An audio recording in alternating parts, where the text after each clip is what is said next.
ओम शांति। आज 29 सितंबर 2021। आज भगवान की मधुर मुरली में जिसमें मिठे बाबा ने कहा, मिठे बच्चे, इस अंतिम जन्म में तुम्हें संपूर्ण पवित्र रहना है। घर गृहस्थ में रहते भी बाप को याद करना है। याद में ही गुप्त मेहनत है। फिर बाबा ज्ञान और भक्ति में कौन सा अंतर है वो हमको स्पष्ट बता रहे हैं। 5 विकार का दान जब दे देते हैं तभी ग्रहण छूट जाता है, अहिंसक बन जाते हैं। तो बाबा ने कहा समय बहुत थोड़ा है, बहुत पुरुषार्थ करना है। इस विश्व को परिवर्तन करने में अपनी उंगली देनी है। अपनी नेचर को जो बहुत इजी बना लेते हैं उनका हर कार्य इजी हो जाता है। तो आज बाबा ने कहा, मीठे बच्चे, भक्ति में भगवान को पाने के लिए कितना दर दर भटक रहे थे। एक तरफ भक्त याद करते रहते हैं, दूसरे तरफ मैं आत्माओं को तीसरा नेत्र दे चुका हूँ। जो आत्माएं अपने को, अपने पिता को पहचान चुके हैं वो कभी भटकते नहीं है। कितना फर्क है। बाप तुम बच्चों को साथ में ले जाते हैं। तुम्हारा भटकना अब छूट गया है।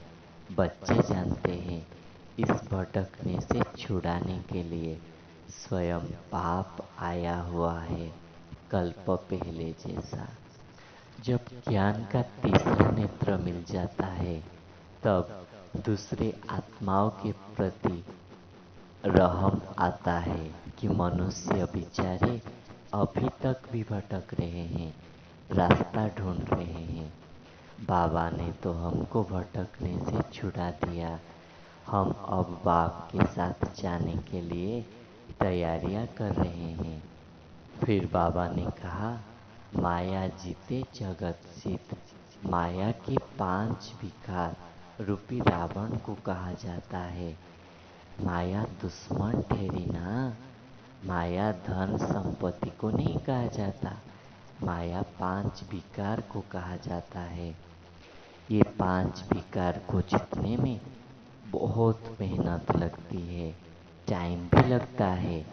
माया दीवा बुझाने के लिए घड़ी घड़ी तूफान लाती है। बाकी इसमें लड़ाई आदि की कोई बात नहीं है।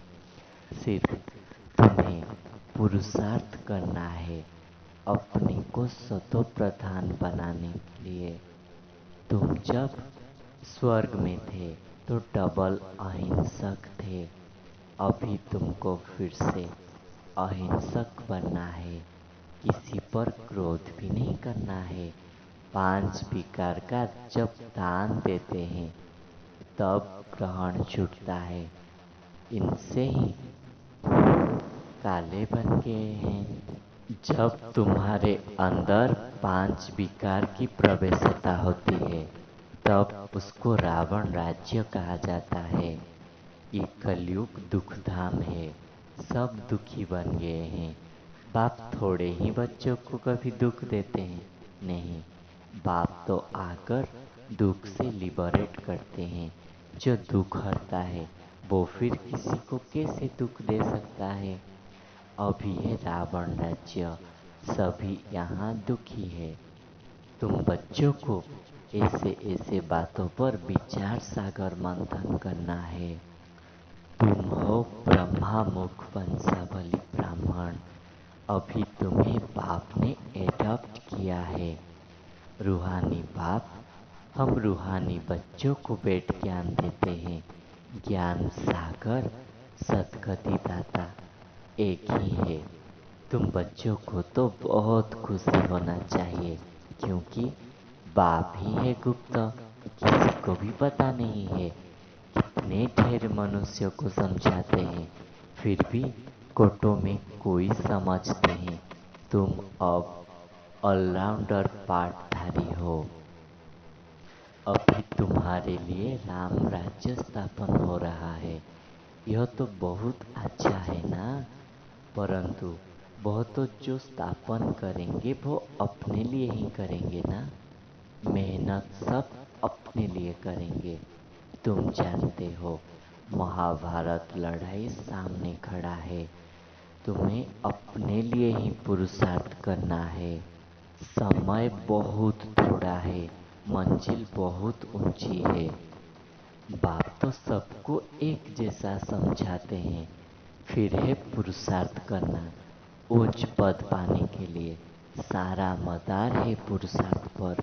क्यों ना पुरुषार्थ करते करते उच्च पद पा जाए। बाप को बहुत याद करने से बाप के दिल पर व तख्त पर चढ़ जाएंगे। बाप कोई मेहनत नहीं देते हैं, अबलाओं से और क्या मेहनत कराएंगे। बाप की याद है ही गुप्त, ज्ञान तो प्रत्यक्ष हो जाता है। कहा जाता है इनका भाषण तो बहुत अच्छा है, परंतु योग में कहाँ तक है। बाप को याद कितना करते हैं। याद से ही जन्म जन्मांतर के विकर्म विनाश होते हैं। यह स्पिरिचुअल नॉलेज कल्प कल्प रूहानी बाप आकर देते हैं और कोई ज्ञान दे नहीं सकते। ये अविनाशी ड्रामा बनी बनाया है। यह भी ड्रामा में उनका पार्ट है, फिर भी ऐसे होगा। बाप समझाते हैं यहाँ कोई भी दोषी नहीं है।